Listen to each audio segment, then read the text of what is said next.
on le voit bien, les étudiants à l'université, maintenant, il y en a de plus en plus qui doivent travailler. Donc, comment voulez-vous être en même temps étudiant, devoir travailler et puis suivre tous ces cours en présentiel? C'est pas possible, quoi.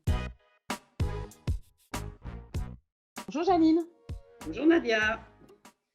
est-ce que tu peux te présenter en deux petits mots s'il te plaît?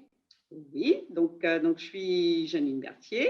Je suis membre de l'équipe du CEMU, qui est le Centre d'enseignement multimédia universitaire, qui est le service d'appui à la pédagogie de l'Université de Caen. Donc, je suis responsable maintenant du pôle développement et innovation pédagogique. Alors maintenant, on a à peu près une grosse année de recul sur cette période un peu étrange de crise sanitaire. Comment tu as vécu professionnellement cette dernière année? Alors, ça a quand même été, alors ça a été une période dure, c'est vrai, hein, parce que en tant que service d'appui, eh bien, on était, on va dire, à l'avant de la bataille, je dirais. Pour toi aujourd'hui, quelles sont les solutions numériques qui sont les plus utiles au bon fonctionnement de l'Université de Caen?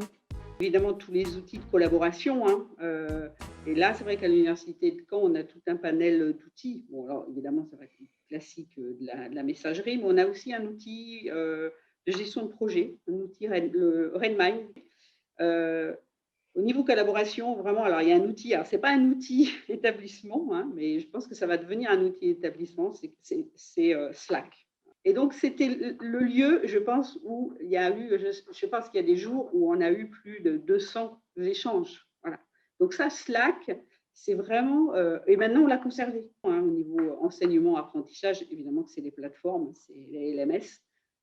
Nous, on a vraiment, bon, évidemment, notre LMS actuel, c'est Moodle, hein, comme la majorité des universités en France.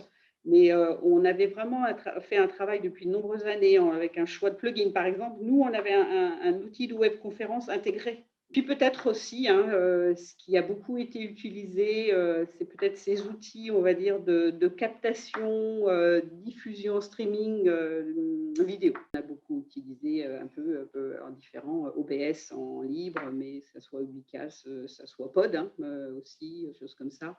Là, vraiment, je pense que c'est devenu un outil numérique, on va dire, incontournable. Tu connais bien l'université. Pour toi, quels sont les gros enjeux pour l'université dans les années à venir? Moi, vraiment, s'il y a un enjeu, enfin, c'est vraiment la nécessité de personnaliser les parcours de formation. La grande révolution de l'université, c'est de sortir du modèle CMTD-TP. L'hybridation, c'est quelque chose vraiment de concret, hein, maintenant dans les universités. C'est vraiment permettre à un étudiant, quel que soit alors, son profil, mais son profil d'apprentissage, hein, en fonction de son profil d'apprentissage, en fonction de ses besoins, en fonction de ses contraintes aussi. Et ça, c'est hyper important, hein, ça, on l'explique, nous, aux enseignants. On le voit bien, les étudiants à l'université, maintenant, il y en a de plus en plus qui doivent travailler. Donc, comment voulez-vous être en même temps étudiant, devoir travailler et puis suivre tous ces cours en présentiel? C'est pas possible, quoi. Et là, je pense que le grand enjeu aussi, c'est d'arriver à faire évoluer nos outils, principalement nos plateformes, hein.